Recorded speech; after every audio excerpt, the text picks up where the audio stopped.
నమస్తే ACT news కు స్వాగతం. నేను రత్నమాల. ముందుగా హెడ్లైన్స్. జమ్మూ కాశ్మీర్ నౌగాంలో చొరబడిన ఉగ్రవాదులు, సైన్యం ఎదురుకాల్పుల్లో 3 హతం.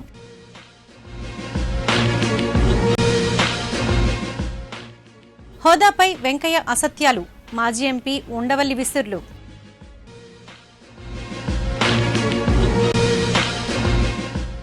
తొలి ఏపీ సెట్కు పక్కా ఏర్పాట్లు, రాష్ట్ర వ్యాప్తంగా 100 పరీక్షా కేంద్రాలు. అంకిత భావంతో పనిచేయాలి, అటవీ అమరవీరుల సంస్మరణ దినోత్సవంలో అధికారులు. అదే నిర్బంధం, హోదా రైల్వే జోన్పై ఎంపీ హరిబాబును నిలదీసేందుకు యత్నించిన ఆందోళనకారుల అరెస్ట్. ఇక వార్తల వివరాలు. జమ్మూ కాశ్మీర్లోని నౌగాంలో ఉగ్రవాదుల చొరబాటు యత్నాన్ని సైన్యం తిప్పికొట్టింది. ఉగ్రవాదులు చొరబడ్డారన్న సమాచారం తెలుసుకున్న భద్రతా బలగాలు గాలింపు చేపట్టగా నిర్మాణంలో ఉన్న ఓ భవనంలో దాక్కుని ఉగ్రవాదులు కాల్పులు జరిపారు. సైన్యం ఎదురు కాల్పుల్లో 3 ఉగ్రవాదులు హతమవ్వగా ఓ జవాను మృతి చెందాడు. ఘటనా స్థలంలో భారీగా ఆయుధాలు స్వాధీనం చేసుకున్నారు. మరికొంతమంది ఉగ్రవాదులు దాగి ఉన్నారనే సమాచారంతో గాలింపు కొనసాగిస్తున్నారు. రాష్ట్ర విభజన సమయంలో జరిగిన అన్యాయం కంటే ఆంధ్రప్రదేశ్కు ఇప్పుడే ఎక్కువ అన్యాయం జరుగుతోందని మాజీ ఎంపీ ఉండవల్లి అరుణ్ కుమార్ అన్నారు. విజయవాడ ప్రెస్ క్లబ్ ఏర్పాటు చేసిన మీట్ ది ప్రెస్ లో ఆయన మాట్లాడారు. విభజన బిల్లుపై పార్లమెంట్లో చర్చ సందర్భంగా వెంకయ్యనాయుడు మాట్లాడిన దానికి ఇప్పుడు మాట్లాడుతున్న దానికి సంబంధం లేదన్నారు. హోదా ఇవ్వలేకపోతే ఆ విషయాన్ని నేరుగా చెప్పాలి గాని అసత్యాలు చెప్పడం సరికాదన్నారు. అరుణ్ జైట్లీ పార్లమెంట్ లోపల బయట మాట్లాడుతున్న తీరు ఆంధ్రప్రదేశ్ను అవమానించేలా ఉందని అభిప్రాయపడ్డారు. చట్టసభల్లో ఇచ్చిన మాటకు విలువ లేనప్పుడు అసెంబ్లీ, పార్లమెంటు ఎందుకని ప్రశ్నించారు. ఆంధ్ర విశ్వవిద్యాలయం నిర్వహిస్తున్న రాష్ట్ర స్థాయి అర్హత పరీక్షకు సెట్ 1ను రాష్ట్ర మానవ వనరుల శాఖ మంత్రి గంటా శ్రీనివాసరావు ఎంపిక చేశారు. ఏయూ ప్లాటినం జూబ్లీ సమావేశ మందిరంలో ఏర్పాటు చేసిన మీడియా సమావేశంలో వివరాలు వెల్లడించారు. నవ్యాంధ్రప్రదేశ్లో నిర్వహిస్తున్న తొలి ఏపీ సెట్కు 56,452 మంది విద్యార్థులు దరఖాస్తు చేసుకున్నారని తెలిపారు. 31 సబ్జెక్టుల్లో పరీక్ష జరగనుందని, రాష్ట్ర వ్యాప్తంగా 6 రీజనల్ కేంద్రాల పరిధిలో 100 పరీక్షా కేంద్రాలు ఏర్పాటు చేసినట్లు పేర్కొన్నారు. పరీక్ష నిర్వహణకు 3,820 మంది ఇన్విజిలేటర్లు, 24 మంది స్పెషల్ అబ్జర్వర్లు, 112 మంది లోకల్ అబ్జర్వర్లను నియమించినట్లు తెలియజేశారు. పరీక్ష నిర్వహణకు అవసరమైన అన్ని ఏర్పాట్లు పూర్తి చేశామన్నారు. 5,000 రూపాయల అపరాధ రుసుముతో దరఖాస్తు చేసుకున్న విద్యార్థులకు విశాఖలో పరీక్ష నిర్వహిస్తున్నట్లు తెలిపారు. విద్యార్థులు సమాధానాలను బ్లూ, బ్లాక్ బాల్ పెన్నులతో గుర్తించాలని వివరించారు. ఈ సమావేశంలో ఉన్నత విద్యా మండలి ఉపాధ్యక్షులు ఆచార్య పి విజయ్ ప్రకాష్, ఏయువిసి ఆచార్య జి నాగేశ్వరరావు, రెక్టార్ ఆచార్య ఈఏ నారాయణ, రిజిస్ట్రార్ ఆచార్య వి ఉమామహేశ్వరరావు తదితరులు పాల్గొన్నారు. ఏదైతే ఏపీ సెట్ 2016 సంబంధించి ఇప్పుడే కోడ్ రిలీజ్ జరిగింది. సెట్ 1 దాన్ని అధికారికంగా ప్రకటించడం జరిగింది. ఇప్పుడే వీసీ గారు చెప్పినట్టుగా ఈరోజు ఈ ఎగ్జామినేషన్ జరుగుతున్న నేపథ్యంలో దీని ప్రాధాన్యత ఏంటి, ఎంతమంది ఈ ఎగ్జామినేషన్ రాస్తా ఉన్నారు, దీన్ని ఏ విధంగా ఆంధ్ర యూనివర్సిటీ ఎన్నేళ్లు కండక్ట్ చేయబడింది అని కూడా వివరాలు మనం తెలుసుకోవాల్సిన అవసరం ఉంది. ముందు ఈ ఎగ్జామినేషన్ యొక్క ఇంపార్టెన్స్, రాష్ట్రంలో ఏదైనా డిగ్రీ కాలేజీ కావచ్చు, అలాగే జూనియర్ కాలేజీలో ప్రమోషన్స్ కావచ్చు, యూనివర్సిటీస్లో అసిస్టెంట్ ప్రొఫెసర్స్ కావచ్చు, ఇవేవి కావాలన్నా కూడా ఈ ఏపీ సెట్ దాంట్లో ఖచ్చితంగా ఇది కావాల్సిన అవసరం ఉంది. కాబట్టి ఇది చాలా కీలకమైన, ముఖ్యమైన, చాలా ఇంపార్టెంట్ సెట్ కింద అందరూ భావిస్తూ ఉన్నారు. అందుకే దాదాపు 56,452 మంది దీనికి ఎగ్జామినేషన్ రాస్తూ ఉన్నారు. 56,452 మంది దీనికి ఎగ్జామినేషన్ రాస్తూ ఉన్నారు. ఇందులో మళ్ళీ category wise OC, BC, SC, ST, pH తీసుకుంటే 12,343 మంది ఓసీ కేటగిరీ ఉన్నారు. అలాగే 24,302 మంది బీసీ కేటగిరీ ఉన్నారు. అలాగే 19,807 మంది ఎస్సీ, ఎస్టీ క్యాండిడేట్స్ ఉన్నారు. ఇక పిహెచ్ గారు, విహెచ్ గారు తీసుకుంటే 1,122 ఈ పిహెచ్, విహెచ్ క్యాండిడేట్స్ ఉన్నారు. మొత్తం కలిపి 56,452 మంది ఈ 100 సెంటర్స్లో. ఇవి కూడా మొత్తం సెంటర్స్ ఎక్కడ ఏంటనేది కూడా మొత్తం 6 సిటీస్లో ఇవి ఉన్నాయి. వైజాగ్, రాజమండ్రి, గుంటూరు, నెల్లూరు, అనంతపూర్ అండ్ తిరుపతి. ఈ 6 సిటీస్లో ఈ ఎగ్జామినేషన్ జరుగుతూ ఉన్నాయి. దీనికి కూడా ఎలాబొరేట్ అరేంజ్మెంట్స్ చేశారు. ఎక్కడ ఎటువంటి ఇర్రెగ్యులారిటీస్ కానీ లేకపోతే ఇవి కానీ లేకుండా మొత్తం ఇన్విజిలేటర్స్ వీళ్ళందరూ కూడా చాలా పెద్ద ఎత్తున దాదాపు 3820 ఇన్విజిలేటర్స్, అలాగే 24 స్పెషల్ అబ్జర్వర్స్, 112 లోకల్ అబ్జర్వర్స్ దీనికి మొత్తం నామినేట్ జరిగింది ఎఫెక్టివ్గా ఈ ఎగ్జామినేషన్స్ కండక్ట్ చేయడం కోసం. అటవీ అమరవీరుల సంస్మరణ దినోత్సవం బీచ్ రోడ్లోని అటవీ సంరక్షణాధికారి కార్యాలయం నందు నిర్వహించారు. అమరవీరుల సంస్మరణ స్థూపం వద్ద పుష్పగుచ్చాలను ఉంచి నివాళులర్పించారు. అసువులు బాసిన అమరవీరులకు జోహార్లర్పించారు. ఈ సందర్భంగా ఫారెస్ట్ అదనపు ప్రిన్సిపల్ చీఫ్ కన్జర్వేటర్ ఎన్ ప్రదీప్ కుమార్ మీడియాతో మాట్లాడారు. జీవితంలో జాబ్ ఎంత ముఖ్యమో ఫారెస్టును కాపాడడం కూడా అంతే ముఖ్యమని, అయితే విధి నిర్వహణలో లైఫ్ను రిస్క్ చేయరాదని యంగ్స్టర్స్ కు సూచించారు. సిన్సియర్గా విధిని నిర్వహించిన నాడే అమరవీరులకు నిజమైన నివాళి అని, వారి ఆత్మకు శాంతి చేకూరుతుందని, ఆ దిశగా ప్రతి ఒక్కరూ క్రమశిక్షణతో విధులు నిర్వర్తించాలని కోరారు. ఈ కార్యక్రమంలో విశాఖ డిఎఫ్ఓ ధనుంజయరావు, డిఎఫ్ఏఎస్ఎఫ్ సిహెచ్ సూర్యనారాయణ సిబ్బంది పాల్గొన్నారు. పర్టికులర్లీ యంగ్స్టర్స్ అంటే ఎవరైతే మనకి ఇమీడియట్ గా డిపార్ట్మెంట్ లో జాయిన్ అయ్యి ఇంకా యంగ్ బ్లడ్ తో ఉన్నారో వాళ్ళందరికీ నా రిక్వెస్ట్ ఏంటంటే job is very very important, forest protection is very very important, but above all these things your life is more important. So ఒక్క రోజు ఈ రోజు మనం ఏమన్నా కొద్దిగా చిన్న పని చేయలేకపోయినా కూడా మనం బ్రతికుంటే రేపన్నా కూడా మంచి పని చేయొచ్చు మనము. సో అడ్వెంచరస్ గా ప్లానింగ్ లేకుండా కూడా ఎప్పుడు కూడా మీ లైఫ్ని రిస్క్ చేయొద్దు. This is my personal request and also I request as additional PCF.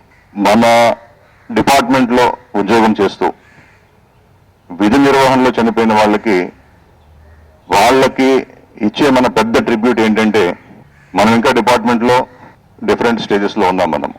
మనకి ఇచ్చిన పనిని మనము సిన్సియర్గా చేసుకుంటూ వెళ్తే that is the biggest tribute we ever pay to our colleagues who have made supreme sacrifice in protecting the forest. Andhra Pradesh ప్రత్యేక హోదా, Visakha railway zone సాధన కోసం పోరాడుతున్న వారిపై ప్రభుత్వ నిర్బంధం కొనసాగుతోంది. రాష్ట్ర విభజన హామీలను తొంగలోకి తొక్కిన బీజేపీ, టీడీపీ విధానాలను నిరసిస్తూ ఉత్తరాంధ్ర రక్షణ సమితి, వామపక్షాలు, వైకాపా, ఇతర ప్రజా సంఘాలు విశాఖ ఎంపీ హరిబాబును నిలదీయాలని నిర్ణయించాయి. ఢిల్లీ నుంచి విశాఖ విమానాశ్రయానికి చేరుకున్న ఆయనకు ఆందోళనకారులు నల్ల బ్యాడ్జీలు, జెండాలతో నిరసన తెలిపేందుకు యత్నించగా పోలీసులు అడ్డుకున్నారు. నిరసనకారులను అరెస్టు చేశారు. ఇప్పుడు చిన్న బ్రేక్. బ్రాడ్బ్యాండ్ ఒక చరిత్ర. ఫైబర్ నెట్ కు స్వాగతం. పరిచయం చేస్తున్నాం అపరిమితమైన 20 Mbps కేవలం 999 రూపాయలకే. అద్భుతమైన వేగం, నమ్మశక్యం కాని అనుభవం కేవలం వేగవంతమైన యాడ్ ఫైబర్ నెట్ తో మాత్రమే. 428400 కి కాల్ చేయండి లేదా యాడ్ ఫాస్ట్ ని 56677 కి SMS చేయండి. తిరిగి వార్తల వివరాలు. విశాఖ కేంద్రంగా రైల్వే జోన్ ప్రకటించే వరకు తమ ఉద్యమం ఆగదని రాజకీయ పార్టీలు, ప్రజా సంఘాల నాయకులు ఉద్ఘాటించారు. సిరిపురంలోని బిల్డర్స్ అసోసియేషన్ కార్యాలయంలో ఉత్తరాంధ్ర రక్షణ వేదిక ఆధ్వర్యంలో రైల్వే జోన్ ఉద్యమ కార్యాచరణ ప్రణాళికపై సమావేశం జరిగింది. ఈ సందర్భంగా పలువురు మాట్లాడుతూ విశాఖకు రైల్వే జోన్ రావాలన్నది ప్రజల చిరకాల వాంఛగా పేర్కొన్నారు. దీనిపై అనేక మంది అనేక రూపాల్లో పోరాటాలు చేశారని గుర్తు చేశారు. ఏ ప్రభుత్వాలు విశాఖ రైల్వే జోన్ను తీసుకురావడంలో చిత్తశుద్దితో వ్యవహరించడం లేదన్నారు. గతంలో రైల్వే జోన్ తీసుకొస్తామని హామీలు గుప్పించిన ఎంపీ హరిబాబు కేంద్రంపై ఒత్తిడి తీసుకురాకపోవడం సిగ్గుచేటన్నారు. రైల్వే జోన్పై నోరు మెదపని హరిబాబు ఎంపీ పదవికి రాజీనామా చేయాలని డిమాండ్ చేశారు. రైల్వేకు అత్యధిక ఆదాయం సమకూరుస్తున్న విశాఖపై చిన్నచూపు ఎందుకని ప్రశ్నించారు. విశాఖకు రైల్వే జోన్ విషయంపై స్పష్టత ఇవ్వని కేంద్రం తాజాగా విజయవాడకు రైల్వే జోన్ వస్తుందని ప్రకటించడం శోచనీయమన్నారు. ఈ సమావేశంలో ఉత్తరాంధ్ర రక్షణ వేదిక అధ్యక్షులు ఎస్ఎస్ శివశంకర్, సిపిఐ రాష్ట్ర సహాయ కార్యదర్శి జేవి సత్యనారాయణమూర్తి, తెలుగు శక్తి అధ్యక్షుడు బివి రామ్, బీసీ నాయకులు ఆదిమూర్తి, లోక్సత్తా నాయకులు మూర్తి తదితరులు పాల్గొన్నారు. ఒక ప్రణాళిక రూపొందించాం. దాంట్లో భాగంగానే అంటే నిన్న ఎలాగో రాష్ట్ర వ్యాప్తంగా బంద్ జరిగింది, మొన్న మాత్రం గాజువాకలో అన్ని రాజకీయ పార్టీలు, ప్రజా సంఘాలు ర్యాలీ నిర్వహించి రేపటి నుంచి కూడా అంటే రేపు సాయంత్రం ఇసుక తోట నుంచి మద్దిపాలెం వరకు ఎల్లుండి సాయంత్రం అంటే యాక్చువల్గా నిన్న ఎన్ఐడి నుంచి గోపాలపట్నం వరకు ఒక ర్యాలీ, రేపు ఇసుక తోట నుంచి మద్దిపాలెం, ఎల్లుండి జగదాంబ నుంచి మున్సిపల్ కార్పొరేషన్ వరకు ర్యాలీలు ఉన్నాయి. రాష్ట్ర రాజధాని కొన్ని రైల్వే జోన్ ఇస్తే కొన్ని కనీసం జోనల్ ఆఫీస్ ఇక్కడ ఉంటే కనీసం ఉద్యోగ అవకాశాలు పెరుగుతున్నటువంటి ఆశ చాలా మందికి ఉండేది. మరి అటువంటి దాని మీద నీళ్లు తెలిసి ఏదో విజయవాడ తీసుకెళ్ళిపోతా ఉండి లేకపోతే ఇంకో దగ్గర తీసుకెళ్ళిపోతా ఉండని చెప్పడం వల్ల ప్రజలందరూ కూడా అసంతృప్తితో ఉన్నారు. ముఖ్యంగా ప్రజా సంఘాలు, రాజకీయ పార్టీలు అందరూ కూడా సమైక్యంగా దీని మీద పోరాడితే తప్ప కేంద్ర ప్రభుత్వం విశాఖపట్నానికి రైల్వే జోన్ ఇచ్చే ప్రసక్తి లేదు. ఎందుకంటే మన ప్రాంతం నుంచే మళ్ళీ రైల్వే మినిస్టర్ గారు ఉన్నారు. వారు ఇక్కడ విజయవాడ ఒక మాట అంటారు, విశాఖపట్నం ఒక మాట అంటారు, హైదరాబాద్ వెళ్ళిన తర్వాత ఒక మాట చెప్తున్నారు. అది కాకుండా పక్కాగా మనకు హామీ కావాలి. విశాఖపట్నానికి రైల్వే జోన్ ఇస్తానన్న ప్రకటన వచ్చే వరకు కూడా ఉద్యమం చేయవలసినటువంటి అవసరం ఉందని చెప్పేసి మీ అందరికీ మనం చేసుకుంటూ బీహెచ్పీవీలో గత 2 దశాబ్దాల కాలం నుంచి డి సిరీస్ కార్మికులుగా పనిచేస్తున్న వారిని పర్మనెంట్ చేస్తూ భెల్ యాజమాన్యం ఉత్తర్వులు జారీ చేయడం పట్ల ఐఎన్టీయూసీ బీహెచ్పీవీ శాఖ హర్షం ప్రకటించింది. 20 ఏళ్ల పోరాటానికి ఫలితం దక్కటం పట్ల యూనియన్ నాయకుడు ఉరుకూటి బాబురావు ఆనందాన్ని వ్యక్తపరిచారు. యూనియన్ జాతీయ అధ్యక్షుడు జి సంజీవరావు కృషి ఫలితమేనని పేర్కొన్నారు. ప్రస్తుత గుర్తింపు యూనియన్ చేయని పనిని ఐఎన్టీయూసీ చేపట్టి కార్మికుల కుటుంబాల్లో వెలుగులు నింపిందన్నారు. ఇదే స్ఫూర్తితో కార్మిక సంక్షేమానికి మరింత పాటుపడతామని చెప్పారు. చాలీ జీతాలతో పాలవాడ దగ్గర నుంచి కిరాణా కొట్టోడి దగ్గర నుంచి ఎవరు కూడా సరుకులు ఇవ్వడానికి కూడా ముందుకు రాలేని పరిస్థితుల్లో, బ్యాంక్ కూడా అయితే మెట్లు ఎక్కలేని పరిస్థితుల్లో ఈ యొక్క మహాయజ్ఞాన్ని, ఈ కార్యక్రమాన్ని పెద్ద సంజీవ్ రెడ్డి గారి ద్వారా మేము సాధించుకోవడం జరిగింది.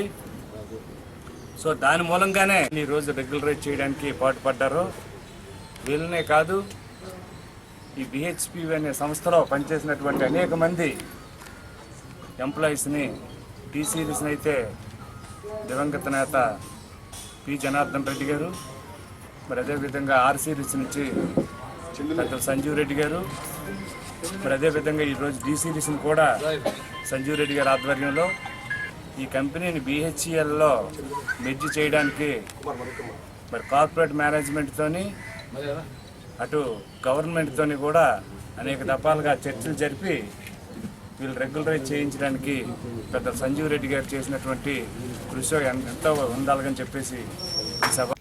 భీమిలి నియోజకవర్గానికి పశ్చిమ నియోజకవర్గం ఎమ్మెల్యే నిధులు, ఇది నమ్మశక్యంగా లేకపోయినా అక్షరాల నిజం. భీమిలి నియోజకవర్గం పరిధిలోని ఎల్లపువానిపాలెం వద్ద జిరాయితీ భూమిలో ఓ బిల్డర్ బహుళ అంతస్తుల భవనాన్ని నిర్మించారు. అంతవరకు బాగానే ఉన్నా ఆ భవనానికి రోడ్డు సదుపాయం లేకుండా పోయింది. దీనికోసం బిల్డింగ్ యజమాని కన్ను అతని భవనానికి ఆనుకుని ఉన్న సర్వే నెంబర్ 114 ప్రభుత్వ భూమిపై పడింది. అనుకున్నదే తడవుగా స్థానిక ప్రజాప్రతినిధులను సంప్రదించి ఆ స్థలంలో రెవెన్యూ అధికారులు వేసిన కంచెను సైతం తొలగించి దర్జాగా కబ్జా చేసి రోడ్డు వేయడానికి మార్గం సుగమం చేసుకున్నారు. ఆ రోడ్డుకయ్యే ఖర్చును కూడా పశ్చిమ ఎమ్మెల్యే పి గణబాబు నియోజకవర్గ అభివృద్ధి నిధుల నుంచి కేటాయించడం గమనార్హం. స్థానికంగా ప్రభుత్వ భూముల పరిరక్షణకు ఆది నుంచి కృషి చేస్తున్న గవర విజయ్ కుమార్ అనే వ్యక్తి ఈ వ్యవహారాన్ని రెవెన్యూ ఉన్నతాధికారులతో పాటు ఎమ్మెల్యే గణబాబు దృష్టికి తీసుకువెళ్లారు. దీంతో ఆర్డీఓ వెంకటేశ్వరరావు అక్కడకు చేరుకుని పరిస్థితిని పరిశీలించారు. ఆక్రమణకు గురైన ప్రభుత్వ స్థలంలో కంచె వేయాలని సిబ్బందికి ఆదేశించారు. భూ ఆక్రమణదారులపై చట్టపరమైన చర్యలు తీసుకోవాలని విజయ్ కుమార్ కోరుతున్నారు. సర్వే నెంబర్ 114కు అనుకుని ఉన్న జిరాయితీ లైన్లో ఒక మెగా బెంచ్లు 60 ఫ్లాట్లు వేస్తున్నారు. ఆ వ్యక్తి ఇటువైపు ఉన్న సర్వే నెంబర్ 114లో ఉన్న గవర్నమెంట్ లైన్లో ఆక్యుపై చేసి రోడ్డు వేయడానికి ప్లాన్ చేస్తున్నారు.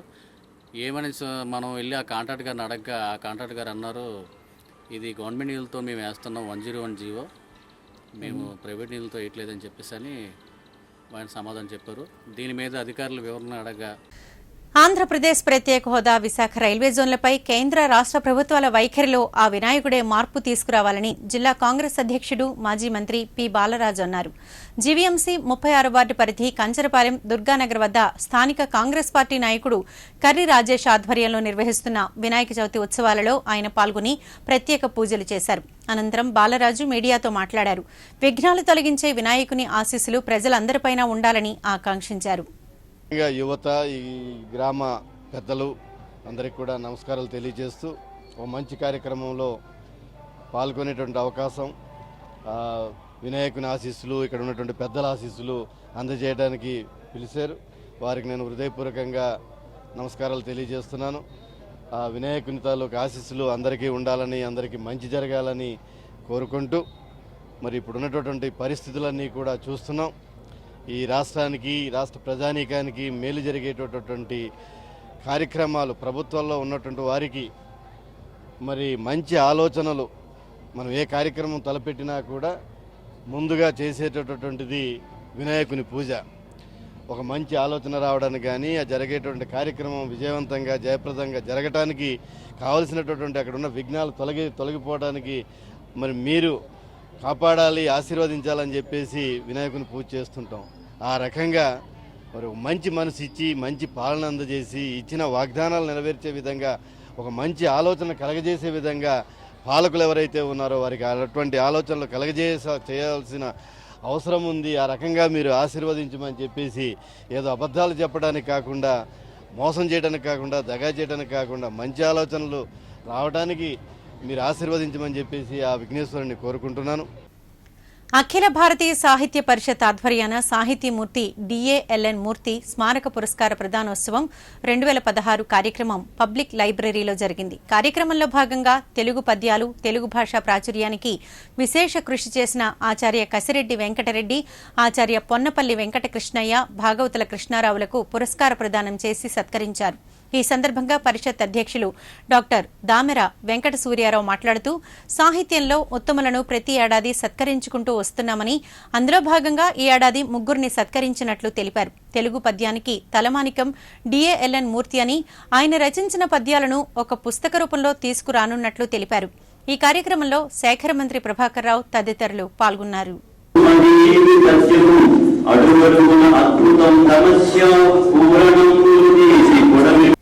వేపగుంట సమీపంలోని శ్రీ వెంకటేశ్వర స్వామి ఆలయానికి నూతన కమిటీ ఏర్పాటైంది. ఈ సందర్భంగా ఆలయ ధర్మకర్త రమా తులసి మాట్లాడుతూ, ఇంతకాలం కమిటీలో ఉన్న కొంతమంది వ్యక్తులు ఎప్పుడూ గొడవలకు దిగడమే తప్ప ఆలయ అభివృద్ధికి తగిన సూచనలు, సలహాలు అందించలేదన్నారు. నూతనంగా ఏర్పాటు చేసిన కార్యవర్గంతో ఆలయ అభివృద్ధికి కృషి చేస్తానని పేర్కొన్నారు. కళ్యాణ వెంకటేశ్వర స్వామి ఆలయంలో కమిటీ వేసాము. ఆ కమిటీ నిర్ణయాల ప్రకారం అన్ని పనులు జరుగుతాయి. మళ్ళీ ఆదివారం అందరం కలుసుకొని రిజిస్ట్రేషన్ కోసం ఏం చేయాలని ఆలోచిస్తున్నాం. కొన్ని డిసిషన్స్ తీసుకున్నాము. అందరూ కలిసి అభివృద్ధి చేయాలని, ఆదాయం పెంచాలని, ఆదాయం చాటలేదు కాబట్టి ఆదాయం పెంచుకోవాలని డిసిషన్ తీసుకున్నాము. ఆ ప్రకారం అందరూ అంగీకరించారు కాబట్టి కమిటీ వేసుకున్నాము. నగరంలోని ఎంవీపీ సెక్టర్ 2లో వినాయక చవితి పంచమ రాత్రి మహోత్సవాలలో భాగంగా ఆదివారం అన్న సమారాధన నిర్వహించారు. గత 4 ఏళ్లుగా లిటిల్ స్టార్స్ నిర్వహిస్తున్న ఈ ఉత్సవాలను ప్రస్తుతం లిటిల్ స్టార్స్ స్థానిక మహిళా మండలి సంయుక్తంగా నిర్వహించాయి. ఉత్సవాలకు అన్ని విధాల సహాయ సహకారాలు అందజేసిన స్థానికులకు నిర్వాహకులు కృతజ్ఞతలు తెలిపారు. గాజువాక కైరళి ఆర్ట్స్ క్లబ్ ఆధ్వర్యాన ఓనం వేడుకలు బీసీ రోడ్లోని క్షత్రియ కళ్యాణ మండపంలో ఘనంగా జరిగాయి. పారిశ్రామిక ప్రాంత మలయాళీలంతా ఈ వేడుకల్లో పాల్గొన్నారు. కార్యక్రమంలో స్థానిక ఎమ్మెల్యే పల్లా శ్రీనివాసరావు ముఖ్య అతిథిగా పాల్గొని మలయాళీలకు ఓనం పండుగ శుభాకాంక్షలు తెలిపారు. కేరళీయుల సంప్రదాయం చాలా గొప్పదని పేర్కొన్నారు.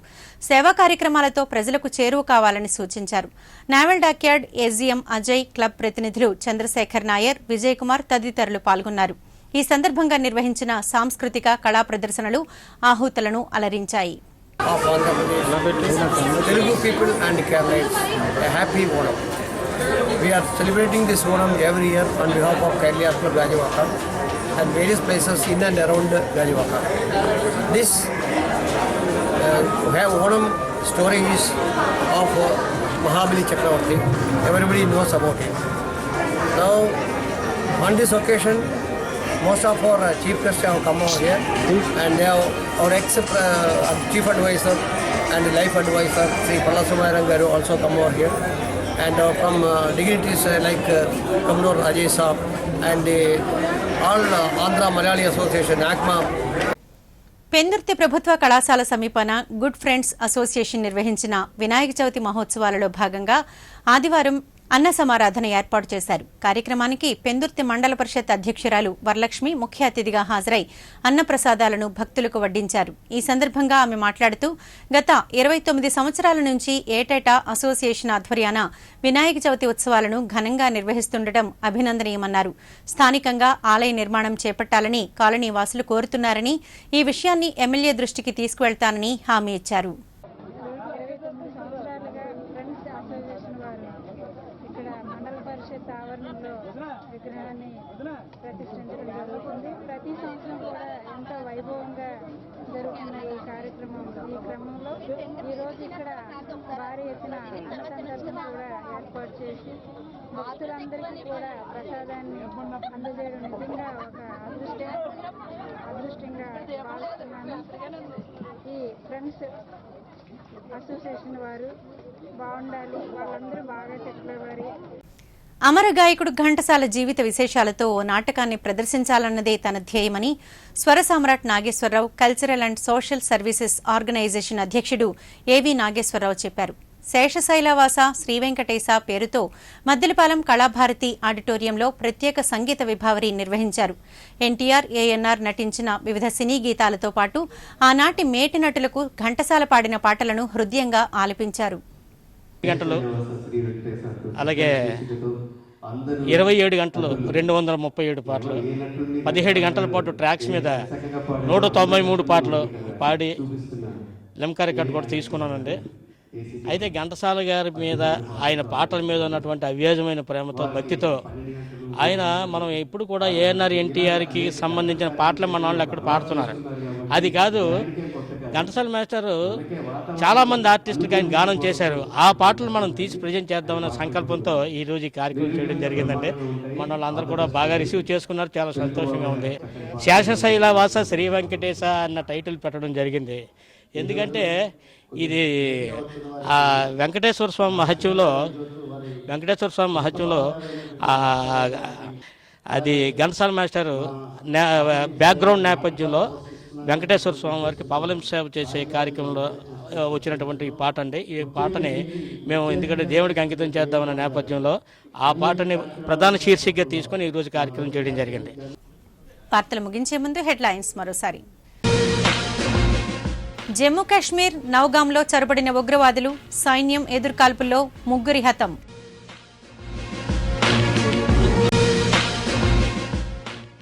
హోదాపై వెంకయ్య అసత్యాలు, మాజీ ఎంపీ ఉండవల్లి విసుర్లు.